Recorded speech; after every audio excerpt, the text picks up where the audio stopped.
Whole sports all plays. Yeah. Whole sports all plays. Whole sports all plays. 365, we making a plays. You talking the game, get you to the days. We're high in the court, the dime in the lane. Variety topics living the same. All presentation, sports information. Hitting the airways, taking the nation. All sport, all plays, they working your faces. Grace at the field, so tie the laces. Whole sports all plays.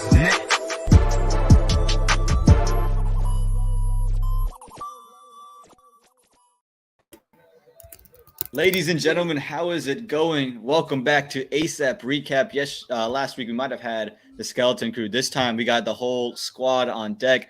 Pride, he is in town. And Dustin, he's back from Florida. Pride, I'm going to get to you in a minute. I need Dustin to tell us all the great things about the state of Florida. Warm weather, and warm weather. You forgot warm weather. Yeah. Forgot the sun. Forgot the sunshine and beaches and baseball and the ocean and not having to come back to 40 degrees and snow. All right. Well, you're back in 40 degrees and 30 degrees in snow. How you doing today, Dustin? Tired but good. All right. Pride, how about you? It feels like I haven't seen you in a hot minute, man. Yeah, bro. I think it's been a while since I've seen you. Yeah. Too long. I feel like you'd be ducking me. Yeah, no, I don't know. It's weird. It's been forever, man. It's crazy. What a time to be alive. For those of you who don't know, don't get the inside joke. We were on ASAP in the morning, so Just a we got to have a little bit of fun. Well, now that the band is back together, baseball is also back. We had opening day take place yesterday. Some crazy games, some high-scoring games taking place. So I'm going to start with you, Pride. Since we have baseball back, everyone's going to, it might be a little bit too early, but you know what? Too early is the name of the game. Who do you got going to the World Series? So I got the Dodgers making it because I feel like I want the Dodgers to make it just so they can get swept. Because every time Dave Roberts comes out talking about, oh yeah, we're gonna win it this year, something happens. Mm-hmm. Oh, something always happens every time he says we're gonna win it. I don't know why. Bless his heart though. I got the Dodgers coming out, and a sleeper team I have. In terms of the NL is the Padres. I think I really do. I think they're gonna come down to those two teams. In the AL, this is where it gets dicey because in the AL, I think I might get some flack for this, but I think the Braves still have a legitimate chance. I'm just being biased, but I'm throwing the Boston Red Right, the Sox Braves are in in the NL. Braves are in the NL, not the AL. Not the Braves. What am I talking about? Not the Braves. I meant Seattle. Kids, do not do drugs. This is why I tell you guys, do not do drugs. Seattle. Don't do it, man. But Seattle, I don't know if you guys remember, they were literally, it went down to the final game of the season for them not to make it. I got faith that they're going to get it together. I think they have a legitimate chance. Obviously, everyone thinks the Blue Jays has a legitimate chance because, last year they had a great chance. They got better seasoned. Everyone got a new year. So I'll throw them in there. Obviously, Boston. One team I know for a fact won't make it is the Yankees. They won 100-plus games just losing the wild card. So fuck them with all due disrespect. But if I have to pick one, I think that I got the most faith in the Blue Jays. I have the most faith in them, mostly considering that their best players are getting better. And I don't know, just something tells me I think this is the beginning of them making it. And then now we get to see Vladdy on a consistent stage in terms of the playoffs. Because people are starting to knock him that a little bit. They're starting to knock him, talking about since he's not in the playoffs like that, and who knows, etc., all that stuff. So, if this is probably gonna bite me in the ass because I know for a fact since I say it, it's not gonna happen. But I'm gonna go Blue Jays versus the Dodgers. All right, Dustin, how about you? I'm kind of on the same boat as Pride. I think the Dodgers are the most talented team in the National League, and it's pretty much World Series or bust for them at this point every single year. But the Phillies, I think, are a sleeper mainly because when you have a middle of the lineup that features JT Realmuto, Kyle Schwarber, Bryce Harper, Nick Castellanos, and Didi Gregorius, there's not going to be too many pitching staffs that are going to be able to get through the middle of the lineup 3 times without getting hit in some regard or without giving up damage at some point. So if their pitching holds up, they're one of those teams that I think can surprise a lot of people. But in terms of the American League, I've been on the Blue Jays bandwagon since the second half of last year. They finished 49-22 over like their last 60-plus games, and they were the one team that, heading into the playoffs last year, nobody wanted to see. Yep. So when they missed the playoffs by 1 game, everyone kind of was like relieved that they missed. And now they go and add Kevin Gausman and add other pieces to the rotation, which gave them issues last year. They added to the bullpen, which was a problem last year, and then they go and get Matt Chapman basically to replace Marcus Semien, who they lost, and their offense is not going to miss a beat. When you look at how their offense is constructed, you can argue that it's basically constructed to the same way the 2016 Chicago Cubs offense was constructed when they won the World Series, where you have a bunch of young position players that just go out there and mash the absolute crap out of the baseball, and then you spend free agency buying the starting pitching you needed to compete. Yeah, I'm on the Blue Jays bandwagon as well. I can't lie about it. When you bring in Matt Chapman, it's a big thing for a team that ended so hot last year. Again, both Boston and New York did not want to see this team going into the playoffs, and when they were out, they were all popping champagne bottles. It didn't matter if they win; they just knew they didn't have to play Toronto. The Red Sox adding Trevor Story to me was a big move to get that guy to go and play basically second base alongside Xander Bogaerts. I think that's a move that's really going to help out Boston this year and basically secure up that infield. But I think got the Blue Jays out of the American League. Out of the National League, this might be kind of I'm a new fan of baseball, trying to learn the game. So this might be a casual take, but I think the Braves get back. And you bring back Ronald Acuna Jr., and I think when you bring him back in, this Braves team that got to the World Series, won the World Series, they have all of the experience. And then, again, Ronald Acuna was arguably the best player in baseball before he tore his ACL. So I'm going to have to go Braves and Blue Jays as we start out this year. That was my pick before it, and even though the Braves lost yesterday, I'm still going to stick with it. I am with pride on the Mariners, too, as a sleeper, because I think Robbie Ray is going to win the Cy Young this year in Seattle. Mm-hmm. Yeah, I mean, to your point, Aaman, that's really not a casual take because I'm talking about the Atlanta Braves. The Braves are good. They added Jensen from the Dodgers, who, yes, as a closer, I like him. Yeah, you lost Freddie Freeman, but you got Matt Olson. Mm-hmm. So Acuna's back, who you didn't have for the playoff run last year. Right, exactly. So it's like you lost your best player because he was hurt. Now he's coming back. And now your first baseman, who was either your first or second best player, you lose him, but you get Matt Olson, who you could probably make an argument is still the second best player on that team. You know what I mean? So yeah, I wouldn't count Atlanta out. I really wouldn't. You know what I mean? Especially as we saw them. It just takes them one little 3-game streak, and all of a sudden they're on fire. You know what I mean? So and what's said about them losing yesterday? I'm not mad. They lost 6-3. I'm not mad at it at all. It's 162 games, 2,951 games. You name me the last team that went undefeated. Thank you for coming to my TED Talk. It's the NBA regular season on steroids, basically. Exactly. That's what the MLB season is. So I'm not gonna go crazy. I'm not gonna be like, oh my god, they lost. We gotta It's game ship. 1. Right. I'm okay. They're gonna win, they're gonna lose. It is what it is. The Boston Red Sox, we got swept last year. We got swept by the Baltimore Orioles. You let me know what happened since then. Thank you for coming to my TED Talk. So Atlanta's gonna be fine, ladies and gentlemen. I promise they're gonna be fine. In the words of the famous quarterback Aaron Rodgers, who we love to talk about on ASAP, 5 words or 5 letters, RELAX, right? That's it. Relax. That's it. Relax. All right, Pride. But since you're talking about opening day and games that did happen on day 1, was there a result to you that kind of stood out, or a game that just stood out based off the score or what happened in it? Well, a couple. So first and foremost, Chicago Cubs, congratulations. You guys won. Congratulations. You thought they were going to lose? Yes. Oh, I didn't. I did because it's Chicago. I didn't because Corbin Burns is 0-4 on opening day, and Kyle Hendricks is now 3-0 on opening day. They should have had Brandon Woodruff go on opening day instead of Burns. I would have had The Woodruff, Cubs but need a higher stat guy. That's yeah, just the solution. probably.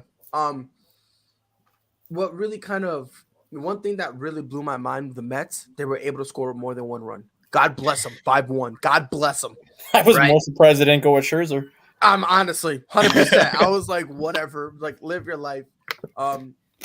Another thing that high-key surprised me, the fact that the Guardians is the legitimate team name. I thought eventually they would pull out of it. They're not the Guardians. Yeah, I thought it was a Guard, but Cleveland Guardians is still a thing. So God bless them. God bless them. There's another obvious one, but I think Dustin's gonna say it. I don't want to take it from him. No, say what you're gonna say because you kind of took mine already. I did. My bad. The Pirates getting blanked. No. That blew my mind a little bit, only because Pirates are awful. Okay, hold on. Don't get it twisted. But getting blanked like that is just that's what I'm level. saying. That's the part that really blew my mind. When Dan Vogelbach is your leadoff hitter, that shows you the kind of crap your lineup is in before the game even starts. Right, but you still had guys connecting. Hoy Park, the second baseman Hoy Park, he went 1 for 3. You had somebody go 2 for 3. The first base. So you had guys get on. The first baseman with the best name on the planet. Are we joking? Pride, the best name on the planet. Yoshi Tsutsugo. I wish that was my last name. Sounds like somebody just took in Smash Brothers. Oh God, bro. But no, I'm telling you, I don't know. I did not expect them to get blanked by a St. Louis Cardinals team who, let's be fair here, against an Adam Wainwright who is not the same. I mean, if you look at the score line, though, the Pirates only had 2 bad innings. JT Brubaker gave up 3 runs in the second, and then whoever the Pirates had pitching in the ninth gave up 4 runs in the ninth. Right. So take those 2 innings away, it was a 2-0 game. So the Pirates really didn't play that bad. It was just 2 bad innings. Which is what I'm saying. Like that's really kind of what blew my mind, especially when you consider Yadier Molina 0 for 4, Albert Pujols 0 for 5. Yeah, Nolan Arenado, who went, he went 1 for 4, right? Whoop-de-doo. But if I'm going to say, I think he was the one who hit the home run. I think he was one, Nolan Arenado. Yeah, Arenado hit one in the 8th, and then Tyler O'Neill hit one in the 2nd, and Tommy Edman hit one in the 8th. Yeah, I think one of them was a solo. Yeah, Edmonds was a solo in the 8th. Yeah. So, again, like, that's kind of really what it kind of blew my mind. If you look at the score, it's easy to sit there and say, oh, my God, they got destroyed. But if you take a step back and really look at it, they had a few bad innings, which to me was like, now I know that's rough, but it sucks because if they got it together, I think it was the one to Nolan Arenado. I think it was a curve that he hung horribly. It was a horribly hung curve I've ever. Oh my God! It looked like a beer league softball pitch just coming to the home plate. At this point, you might as well be playing t-ball and just put the. If you watch Arenado, he got on his back foot and was waiting for it to just get thrown. He's like, all right, let it rip. Yo, he knew as soon as he saw it, he put all his weight back and he was like, "On my mother, I'm sending this ball to my mother. Like I do not care." And he really sat back on it, and it was just. But again, and a couple bad innings, and all of a sudden, to Dustin's point, you lose 2-0 to 9-0, and that looks so much worse. So that one, I have to say that, even though I know the Pirates suck, right? But the optics is just, you know what I mean? It's just 9-0. That's not a good representation of what truly went down the entire game. Yeah, and I think that's the unfortunate part for Pittsburgh. You look at the scoreboard; it's not really what happened. Dustin, is there any other games that you have looking out there, or did Pride basically take the one? Well, I'm going to go circle back to the Cubs game for a minute, not because I'm surprised that they won, but I'm surprised at how they won. And all off season long, you heard the Cubs wanted to get away from that home run or bust mentality and kind of go to more of like the patient and contact-oriented approach that a lot of the teams like the Kansas City Royals back in 2015, like what the Tampa Bay Rays had last year, went to. Well, the Cubs brought in the Tampa Bay Rays minor league hitting coordinator to be their new head coach new hitting coach to kind of try to jumpstart that. You had a guy in Corbin Burns pitching yesterday for the Brewers who won the Cy Young last year. He had 34 walks and 234 strikeouts last year. But if you remember his first, I think, 7 or 8 starts, he had no walks and 59 strikeouts before he walked his first hitter last year. He walked 4 batters yesterday. He had 4 walks and 4 strikeouts yesterday. And the Cubs ended up winning 5-3 with a 2-run home run from Nico Horner off of Corbin Burns, and then a 2-run double by Ian Happ in the bottom of the 7th off of Kirk Cousins' cousin, actually. But just that kind of approach that the Cubs showed against Corbin Burns is exactly the approach that the team wanted to focus on this offseason. And if you look at a lot of the pieces they brought in this offseason, guys like Andrelton Simmons, Jonathan Villar, Seiya Suzuki, who had 2 walks and a single in his major league debut yesterday, they signed all these contact first type hitters, and they showed that you don't need to hit a home run all the time. You can score 5 runs a game by being patient, taking walks, and making a starting pitcher work. And I think that was kind of a big surprise that I had, that they go and get a hitting coach from the Tampa Bay Rays system who predicated his offense on patience and just making contact. And after one game against the defending NL Cy Young winner, it seems like the approach that they've been instilling during spring training is really going to pay off for him. Yeah, I thought it would take a while for that kind of mindset to integrate into that team. Because, again, you talk about just flipping the switch right away is tough. And I know you got spring training and you got all the offseason, but you don't just go from the type of team you were to the type of team you are. Don't just flip the switch like that. It's very hard to do that. And so it was a good thing to see the Cubs do it. And I know Pride was wishing. There's a lot of people in the ASAP group chat that was hoping the Cubs are going to lose and get blown out by the Rays. They wished that they played the car St. Louis, and St. Louis just hung it up on them.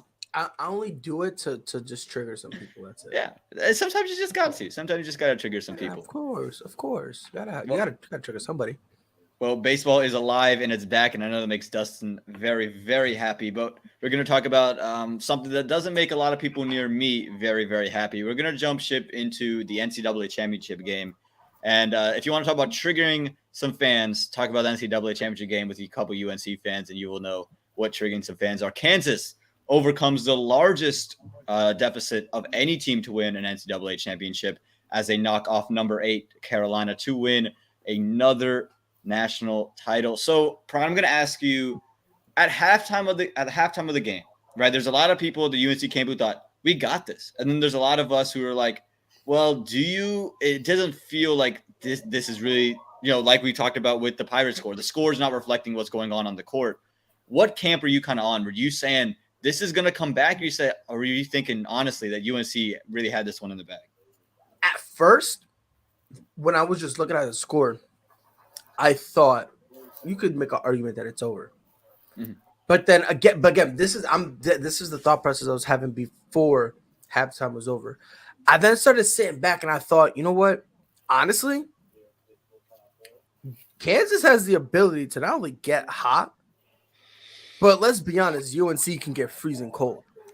So I was like, I would hold your breath for like the first few minutes of the second half to see what happens.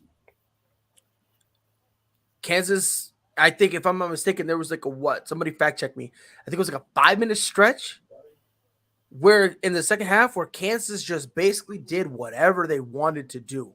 UNC scored, I think, 4 points before in that stretch. Kansas tied before Kansas. Yes. Like a 28-7 run over that 5-minute stretch or whatever. Yes. Yeah, there was that 5-minute stretch where all of a sudden UNC couldn't do a single thing.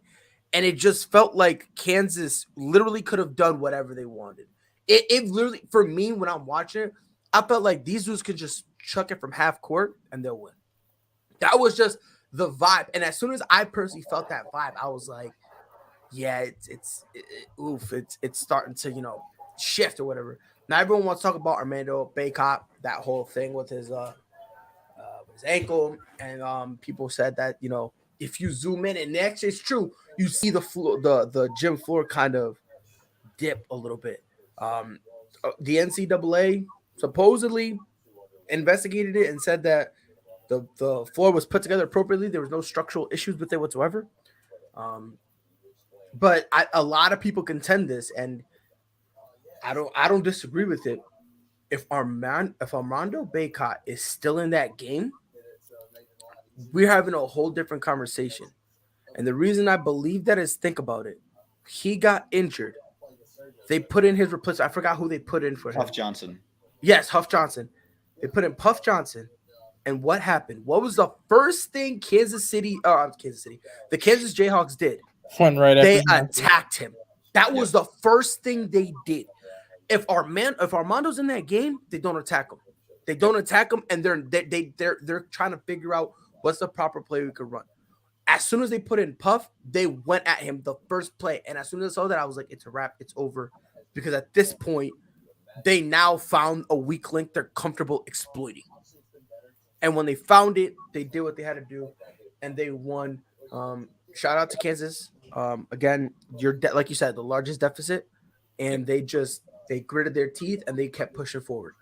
Period. That's all they did. They refused to give up. North Carolina, you got to wear this one. UNC, you got to wear this one. It's just a shame. Go ahead, Dustin.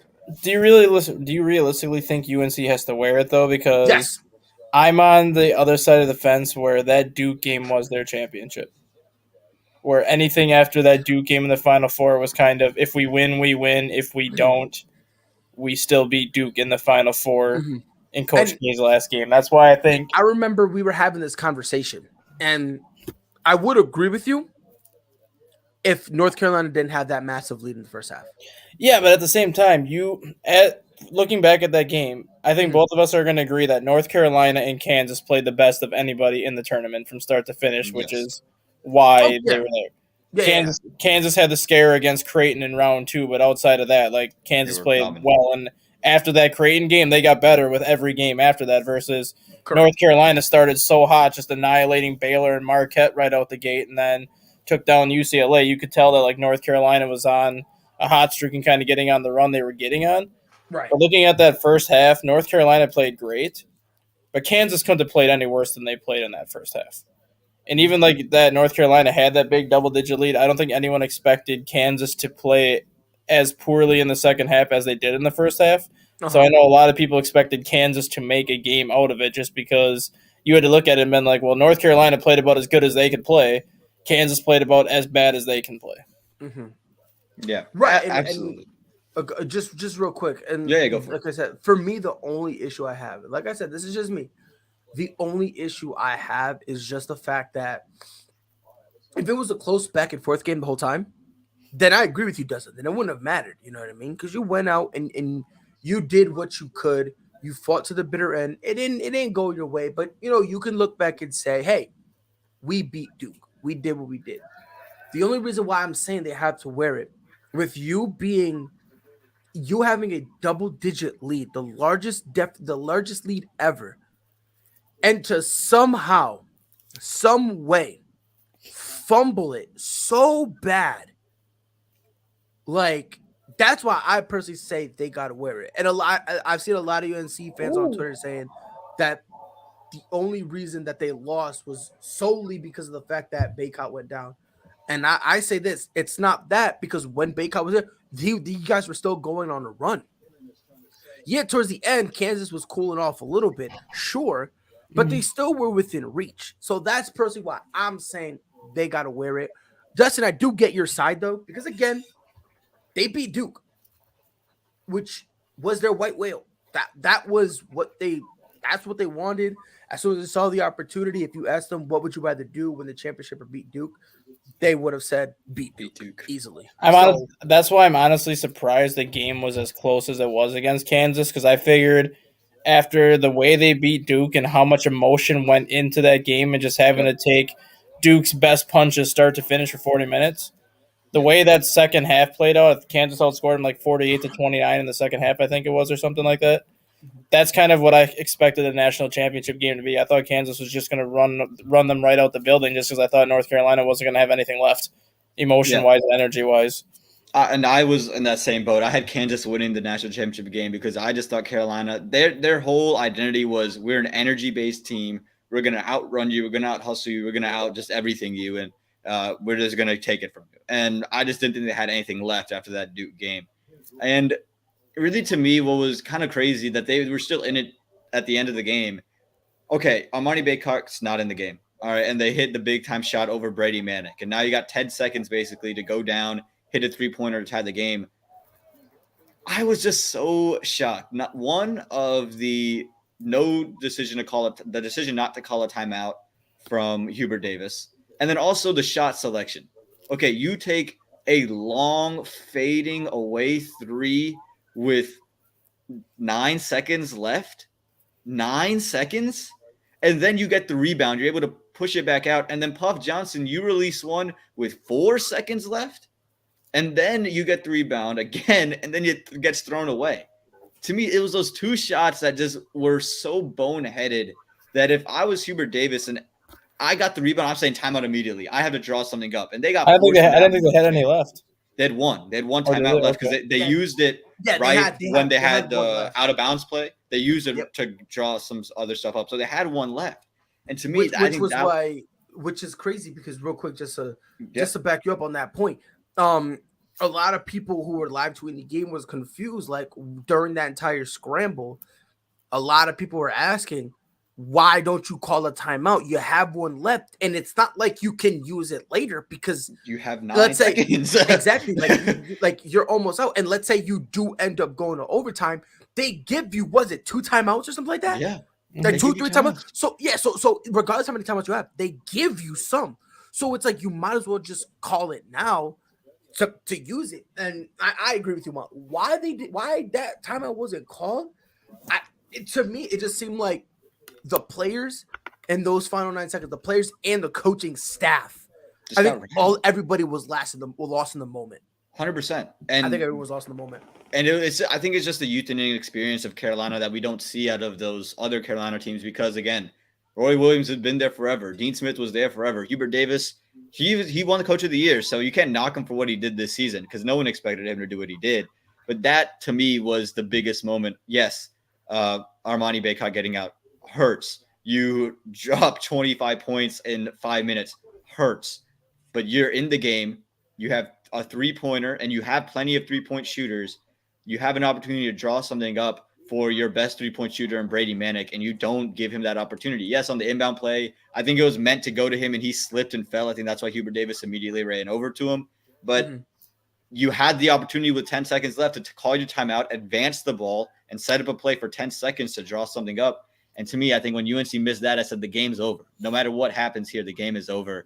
UNC's not going to win it because you don't make those kind of mental errors and still win these big-time championship games. Well, I think the trap they ran into, too, if you watch the last 3 minutes of that Duke game, North Carolina's shot selection wasn't that great against Duke either. No, it was awful. Caleb Love fires up 2 3-pointers near the logo and somehow makes both of them. Yeah, and then he tries to do the same exact thing against Kansas, and it doesn't work against Kansas. So it's not like North Carolina played great down the stretch against Duke either. They were just fortunate to get a lot more of the bounces that didn't go their way in this game.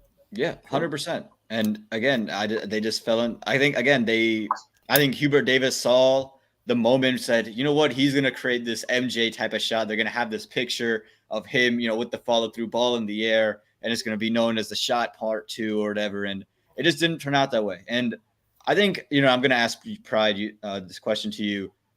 Do you think UNC now kind of runs the table in the ACC with Mike Krzyzewski leaving, of course, retiring? I know Duke, and I could see Dustin already shaking his head, but Pride, I'm going to start with you.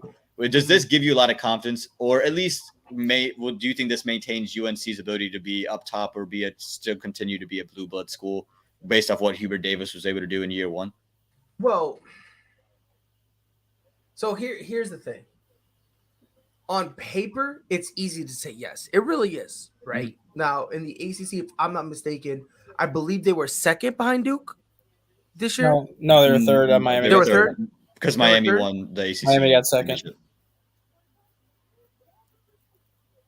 Why is it saying they're second here? They tied with Miami for second, but Miami had the tiebreaker over them because Miami got tied for Notre Dame. Am I looking at the wrong game? Oh, no, yeah, Notre Dame got second. Yeah, Notre Dame got second. No, I'm looking at it right now. It says Duke was second. I'm looking at it right now. Yeah, Duke was second.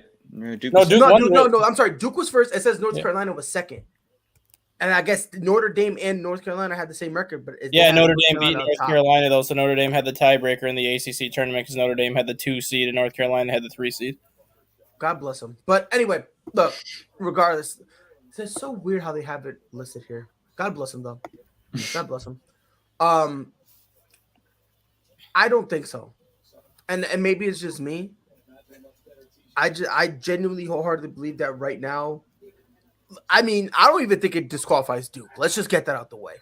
Because, again, the guy who's replacing Coach K, John Shire, he's not a guy who they just randomly picked. Like, he's been with Duke learning under Coach K. And it's like, I don't think I think it's going to be a little bit of a transitional period. But I think Duke still runs it because they still have the prestige, they still have the players. They still have all of it. The only difference is now you're not going to have Coach K. But again, John Shire, he's the one who's been going out the last few years recruiting. He's the one who everyone understands when he goes to draft, like to go to these new recruits. He tells them, look, Coach K's out, but I'm going to be the guy who's going to take over. Like, they already had that whole spiel going. So if North Carolina, let's say, this is what I genuinely believe. During Duke's transitional year, which I think will be next year, I think Duke will either be second or third. There's going to be a whole thing talking about how Duke fell off the planet. They need Coach K, this, that, and third. It's going to be a whole thing. I believe UNC is going to end up being first. They're going to say it's the beginning of a new era. This, that, and the third, blah, blah, blah. And in 2 years, Duke will be back on top, coasting like nothing ever happened. All right, Dustin, how about you? You think UNC's reign atop the ACC starts now, or do you think it's going to be kind of similar to what we've seen for maybe the past 20 years? It's going to be similar just because of what Pride said. John Shire isn't just some guy that Coach K found on the street and said, hey, I'm going to put you in a suit and tie. You're going to take over from me when I leave. John Shire played under Mike Krzyzewski for 5 years because he redshirted his first year. He's been on the bench with him in the 7 years since he's graduated, and he's now been the associate head coach for the last 4 years since Jeff Capel went to Pittsburgh. So Mike Krzyzewski's been molding John Shire for this position for 4 years. In the process, Shire's taken on more of a responsibility each year to the point where he has been their recruiter the last 2 years. Not Coach K, but it has been John Shire the last 2 years running the show. And as things sit right now, Duke has the number one recruiting class next year. Yep. They have the number one player in the country in Derek Lively. They have Derek Whitehead, who I think is number 7 or 8. They have Jaden Shute, who's number 12. They have Kyle Flipkowski, who's 23. They have Mark Mitchell, who's 28, and then they have Christian Reeves, who's like 47.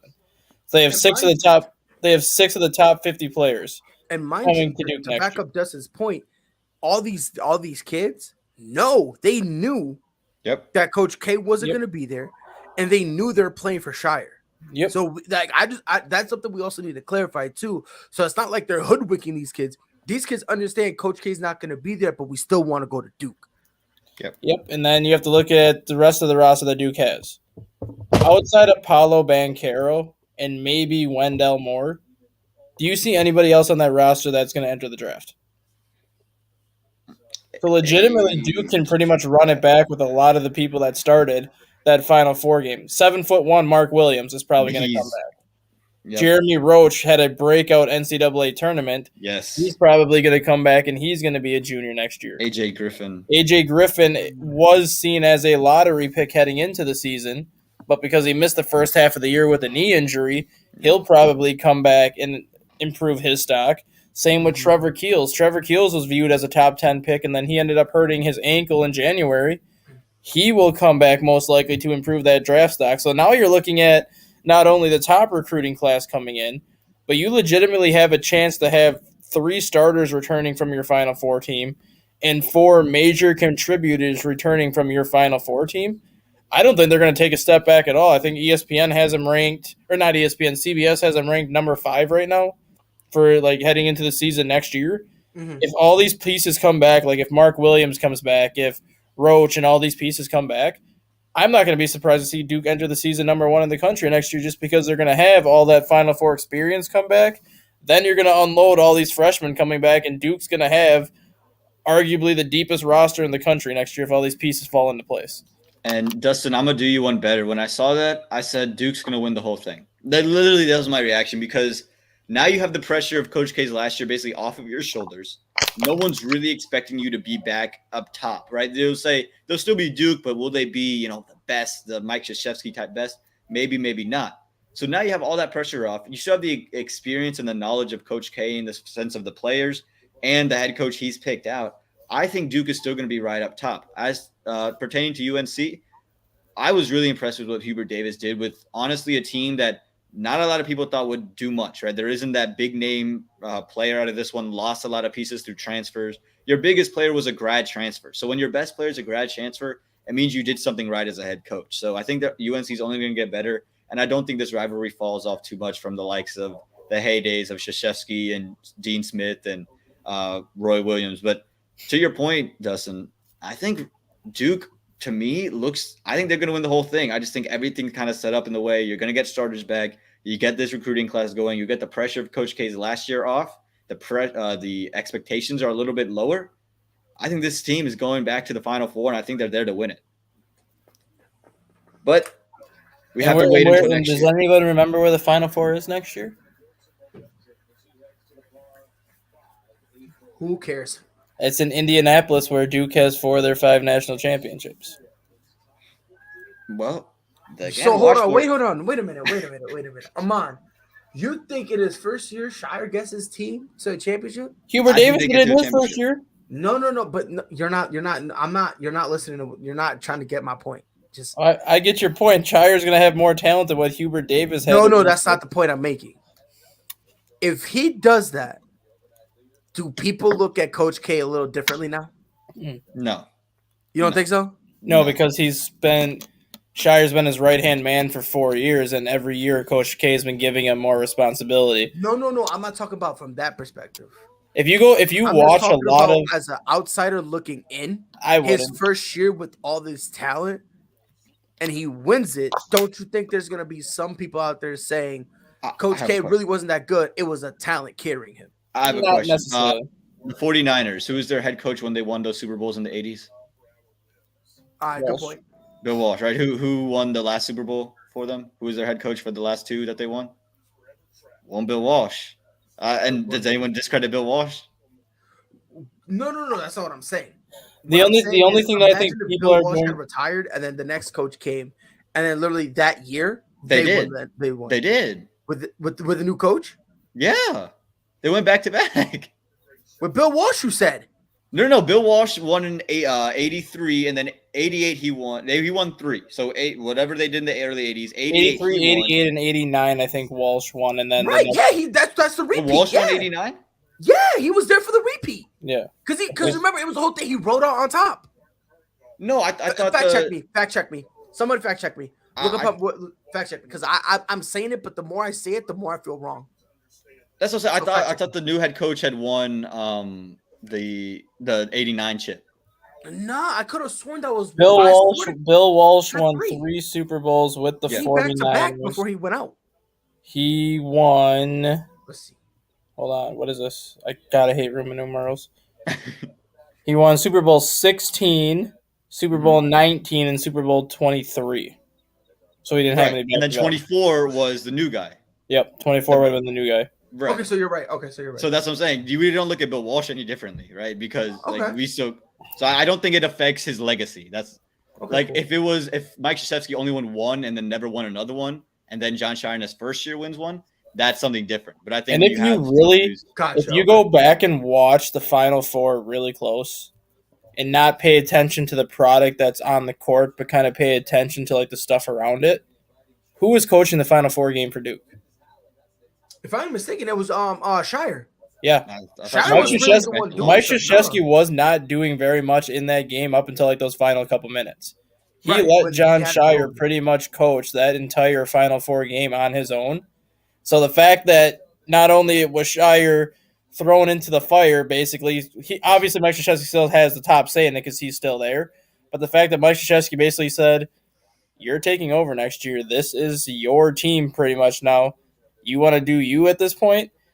Shire's already got the big game experience.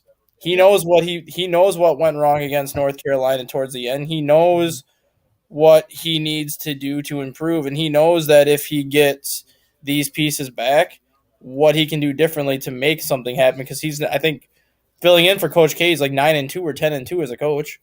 So it's not like hasn't even coached in Coach K's absence, because Coach K missed 12 games the last couple of years and Shire did very well filling in for him. And a lot of that is because these are the players that John Shire has been bringing in the last couple of years, because he's been on the recruiting trail. So next year, realistically, it's not a Coach K team anymore. As much as like John Shire was in charge of the recruiting the last couple of years, this was still the team that Coach K wanted this year. Mm-hmm. Next year's John Shire's team. It's 100% the people that he's brought in. It's 100% the recruits that he's brought in. And if Jeremy Roach, Mark Williams, and these guys come back, it's because they're coming back to play with John Shire. So it will be exactly the team that he wants to put in place. Yeah, I like Duke's chances to go ahead and win it. But speaking of one historically great coach, right, Kyle Schwarber just went to the moon, by the way, in his very first at bat with the Philadelphia Phillies. Who cares? Who cares? Who cares? Pride is so and he's batting leadoff. And okay, all right. And he actually hit it 464 feet. Oh, how many? How far did he hit it? 464, bounced off the second deck and came back to the first deck. I promise you they lose. Well, I don't care if they lose. I just think it's funny how they're putting him in the leadoff role in Philadelphia. Nah. Pride's ready to move on. Pride's ready to go. I'm salty. Hold on. Hey, I'm salty too. The Cubs never should have got rid of him in the first place. Oh, they're for the Athletics? Oh, yeah. That congratulations. He got one home run, and guess what? That's the only thing he's going to get.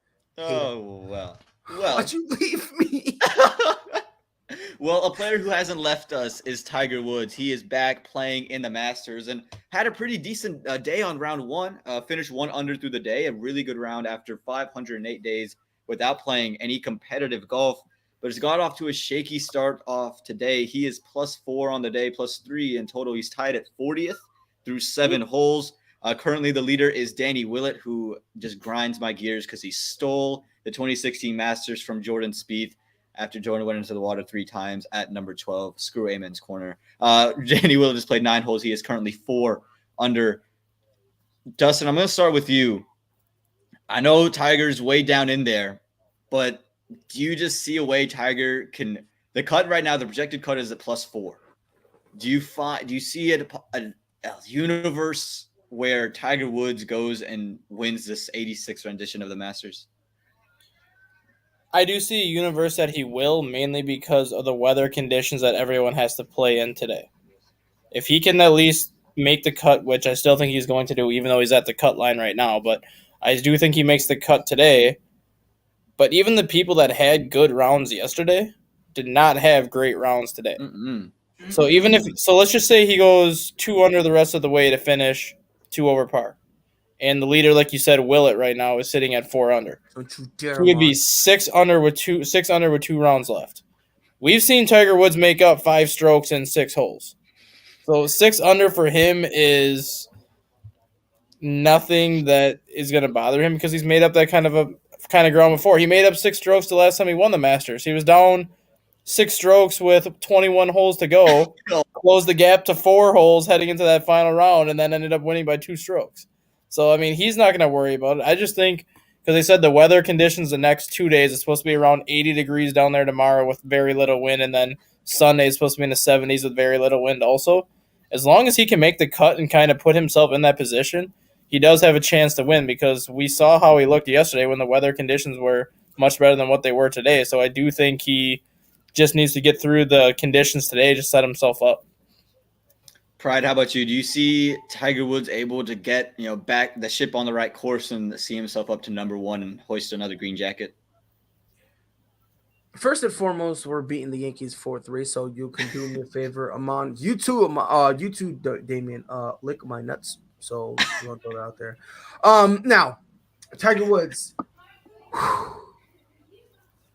I'm going to say yes. Again, like Dustin said, the weather's going to be a factor.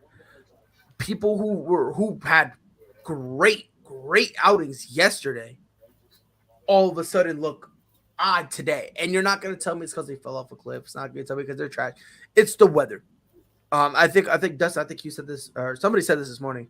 And it's true. Whoever came out first really was handed a great hand, so to speak, because Schwartzel shot on -3 for his round today, but his first 15 holes he was -5.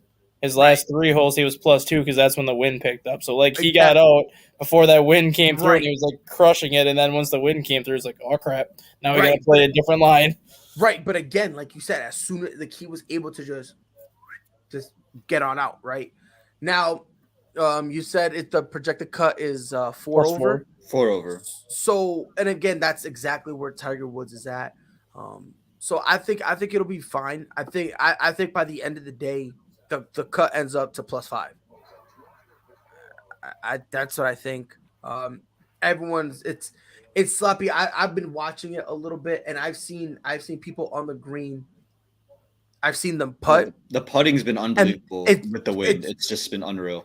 It's like, what do you see a scenario? And I don't think this has ever happened before. And I'm not saying it's going to happen if like Tiger Woods fell to like -10 or something. But do you see a scenario if the cut line is what Tiger finishes? Say that one more time, Dustin. Do you see a scenario where the cut line is wherever Tiger finishes? Yeah, obviously not if he goes like 5, if he goes like 8 or 10 over. But let's just say he goes 6 over. I'm gonna tell you this right now. I think. Do you think they'll still let? Do you think they'll let him in and just be like, well, you know what? You're trying to make this comeback. We'll just make the cut line 6 over. I believe in my heart that if it's for Tiger Woods, they will stretch to 7, and I think people won't really get too mad. I think once you start going to 8 and above, you're stretching it. If you go +10. There's gonna be riots. Let's just. No, that's what I said. I call it riots. It's just old people going. I think +6 would be the max. But if Tiger Woods like fell on that +6 mark, yes, I think they would be like, well, we're gonna change the cut line to +6 because we want to see if Tiger can complete this comeback as opposed to just being like, well, and that's why I said I think they're gonna change the cut to +5 because I think what they're gonna want to do is I don't think they want to make Tiger the cut line. I think they want him to be one ahead. You know what I mean? Like, because the optics look better for that. You see what I'm saying? Which is why I believe they're going to end up, trying to sneak him in one more. So let's say he ends up with a 4.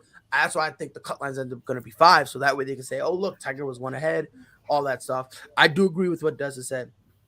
This weekend in Augusta, it's projected to be absolutely beautiful. It is the ideal conditions for golfing. The wind, the little times you have wind, it's a gentle breeze. It's nothing ridiculous. It's nothing absurd or anything like that. If Tiger Woods makes that, because let's be fair here, Tiger Woods is struggling, but I don't think it's because of Tiger Woods. I think the wind conditions have a lot to play into it. Because there are times, I don't know if you saw it, there was one of them, he swung once and it landed in the crowd. Yep. I don't know if you saw it, but maybe it's just me. To me, it looked like the wind took it. I could be wrong, Aaman. I could be, you know more than me. So maybe, Tiger Woods just got an off angle. But to me, it looked like the wind really took it. So, again, if he's surviving, he makes a cut in these conditions this weekend.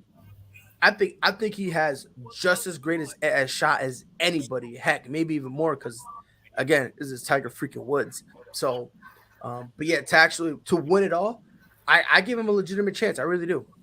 Yeah. Look, wherever Tiger Woods is, as long as it's not absurd, the cut line is going to be there at the very minimum. Because I don't know if anyone saw the pictures of his practice round. Hole 18 was filled up like it was Sunday with the last pair, basically tied going into it, and they were competing for it. So Tiger Woods brings in ratings. To him winning, I think he still can. I think for him, it's about how he finishes today. I will want to see him around even. If he can get back to even, I'll be very happy with where Tiger Woods is because as you get into, there's less wind on it. Tiger gets to play the conditions a little bit less and just worry about the iron play. And what's giving me a lot of hope is what Dustin Johnson did today. He is one of the premier drivers of the golf ball in all the PGA Tour. He did everything except drive the ball today. He drove it three times. He's been avoiding it, and you can tell. Like, he's not even trying to hide it. Yeah. Like usually when you see him, like he'll pick up a driver, and you'll see he when hasn't even touched his driver yet. He's going with the 3-wooder or something. He hasn't even touched his driver yet. Because the thing is, he'll touch his driver, and he's looking like, can I? Yeah, let's give it a shot. He's been looking at the driver, and he's just like, nope, not today. No. Yeah, he's just not doing it. And that gives me a lot of hope for Tiger, because that's what's going to bother me with Tiger Woods is, can he keep up the driving? How well can he do it? The short game has been very good. What he's done with the 5 irons around the green, phenomenal. So I think, can he finally hit some putts? He's struggled a little bit. He's played a lot of good lag ones, but hasn't really connected on them, hasn't read the break a lot. The wind obviously plays a little bit of a factor in it. He can definitely do it. If there's anyone that I'm going to put my money on to do it, it'd be Tiger Woods. But as I've seen right now, Dustin Johnson to me looks like to me is going to win this whole thing, because as we said, Saturday and Sunday are going to be so nice. The way his short game is right now, if he is able to start driving the golf ball, these par fives, he's going to get some eagles on there. And when you can get eagles on par fives at Augusta, you're going to be a problem and a force to be reckoned with. He's played well with the irons. And when he's on with the irons, when the driver gets going for Dustin Johnson, it's not going to be an issue. So I know Willett's up there. I know Schwartzel's up there. And I know Arnold Varner's up there. Arnold Varner III, ECU grad, so North Carolina boy. But again, Dustin Johnson, if he gets the driver out, let the big dog eat, it's going to be a problem for everybody else on Sunday and Saturday. But can Tiger Woods win it? If he gets back to even, he's going to be right back up there in contention. Yep. Yeah. All right. 100%. Yeah. And we're going to have probably time for one last topic, and it's going to be about Brian Flores. Of course, Brian Flores has a lawsuit against the NFL. He is now an assistant defensive coach with the Pittsburgh Steelers, has a lawsuit against the NFL. And we saw 2 new coaches join the lawsuit. We had Steve Wilkes, who was a former coach for the Arizona Cardinals, and he coached the Arizona Cardinals, right? I'm not making that up. Steve Wilkes was there for like 1 year, I think. Right. The year before they got, I think, Bruce Arians. Cliff Kingsbury. Cliff Kingsbury, right, between Arians and Kingsbury. And then Ray Horton also joins the Brian Flores' lawsuit against the NFL. So, Pride, going to start with you. What does this do for Brian Flores to have 2 of these guys be added into the lawsuit? Well, this is something that everyone thought was eventually going to happen, right? Like, as soon as he did that, everyone was just like, it's not a matter of when. It really was a matter of who was going to end up coming and basically backing him up. Ironically enough, you had the 2 coaches, especially for me, is the Steve Wilkes one, is actually, in my opinion, kind of the most damning one, because they brought him on and then immediately canned him for Cliff Kingsbury. Now, obviously, let's look at it from the optics point of view, right? Just from the optics, right? You're bringing a black coach to immediately fire him and replace him with a white coach who's never been in the NFL before. And it was a first-year head coach who typically a first-year head coach struggles, and he hasn't had an opportunity to coach since. Right. So if you look at through those optics, it looks rough. Really does. Again, in my opinion, I never thought they had a reason to get rid of Steve Wilkes. I never thought they had a legitimate reason. Again, to each their own though. I'm still waiting to hear, because they never ever, I don't know, maybe I missed it, but the Cardinals never gave a reason on why they got rid of him. They never did. They just said they parted ways for mutual differences. Yeah, that's really it. And then Ray Horton, which is the cheap way to say we just don't want him here. Exactly. That's the pussy way of saying it. Ray Horton, according to him, he was part of a sham interview process when he interviewed for the Titans head coaching job. It says here that he said it back in 2016. He said that the Titans only interviewed him to fulfill the Rooney Rule requirement. And then I guess supposedly, it's supposedly Malarkey.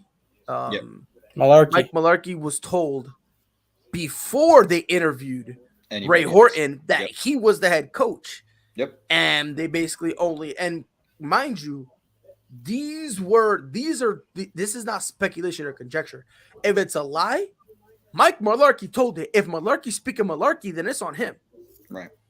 But he's the one who's saying he was told that he was going to be the head coach before they went with the Rooney Rule.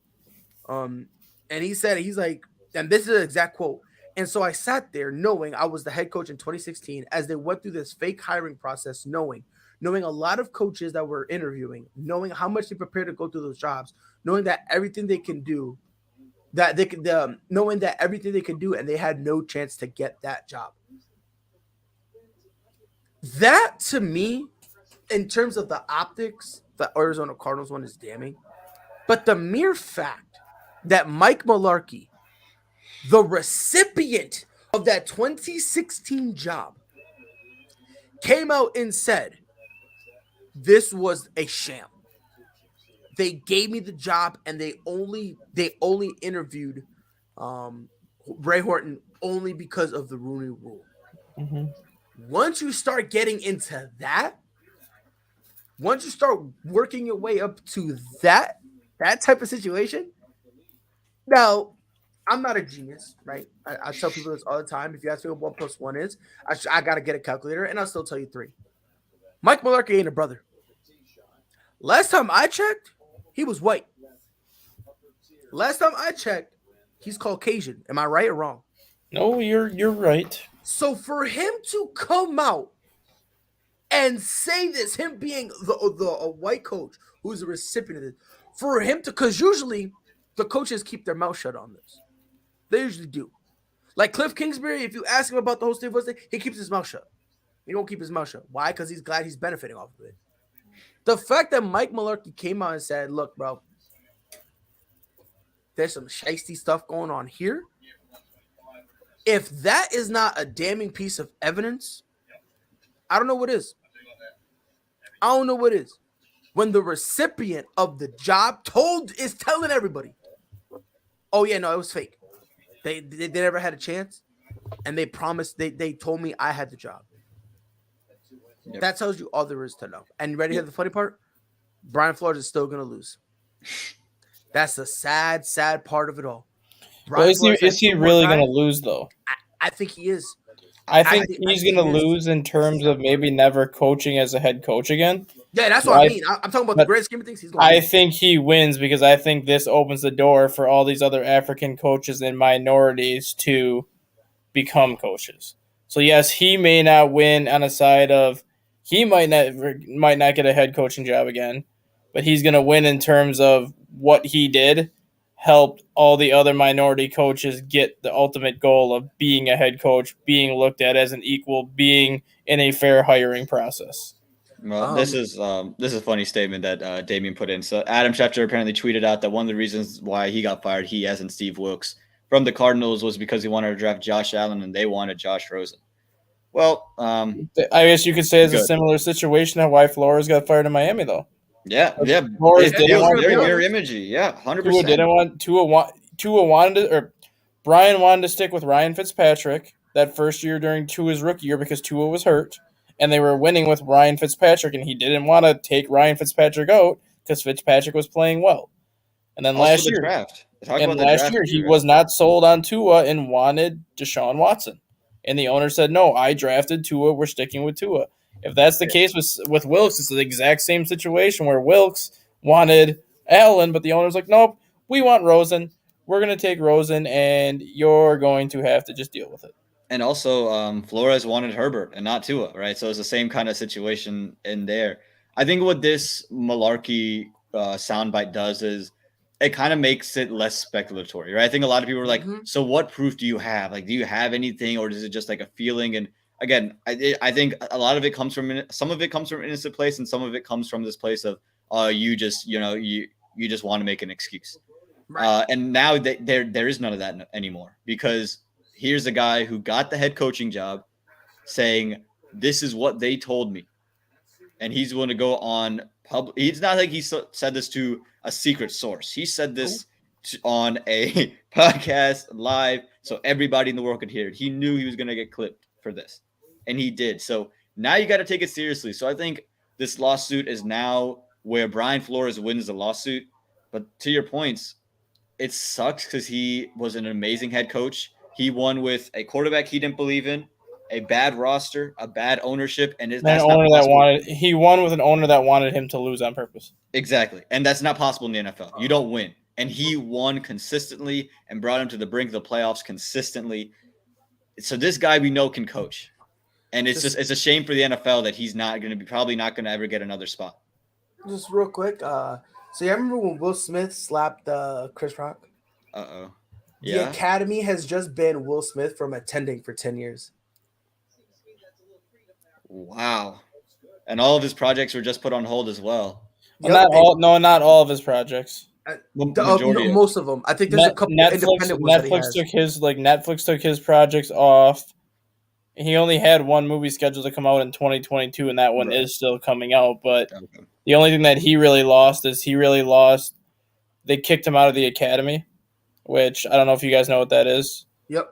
So, he's no longer allowed to vote on Oscar-winning performances and things like that, but people can still vote on his performances because he's still going to be an actor and he's still going to be making movies. No, they can't vote for him on that. No, they said they can vote for his work. No, I'm talking about with this one, with him being banned from being there or whatever.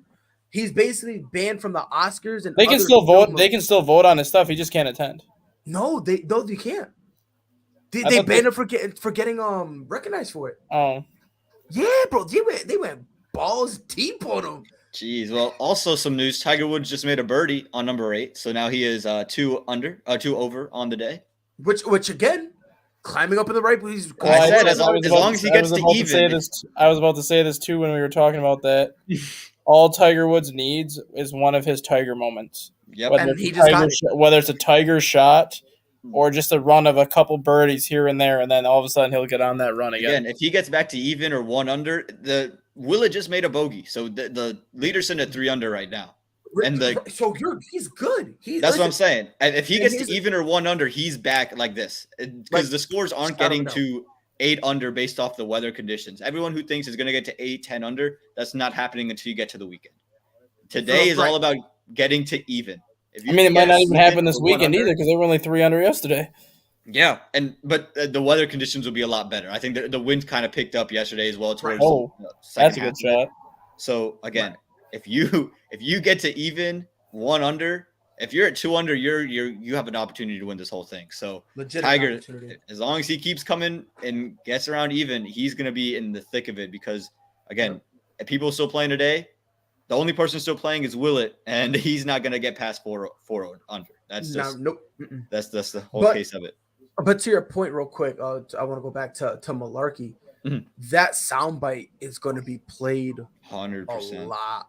It's you know what I mean. It's going to be, like I said, if that's not a damning piece of evidence, I don't know what I don't know what would be. I don't know what is. But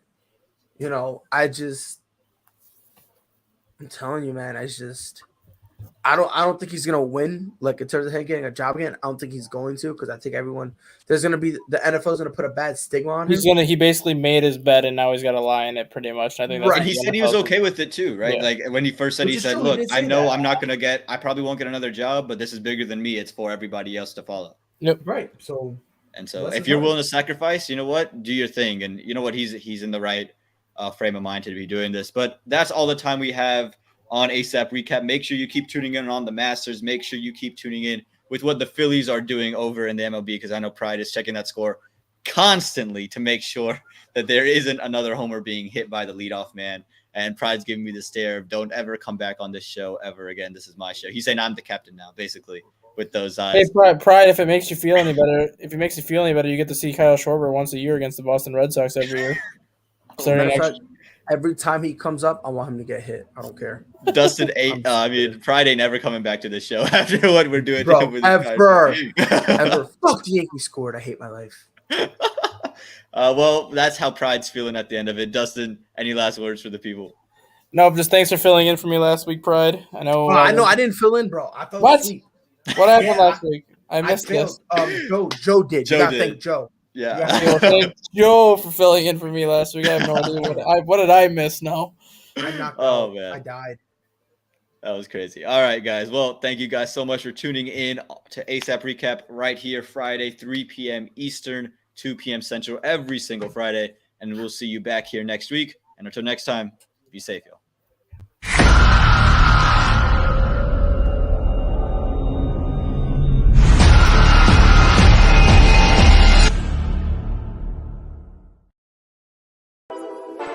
All sports, all plays. All sports, all plays. All sports, all plays. 365, we making the plays. You talking the game, get you to the days. We're high in the court, the dime in the lane. Variety topics, living the same. All presentation, sports information. Hitting the airways, taking the nation. All sport, all plays, like working your faces. Grace at the field, so tie the laces. All sports, all plays.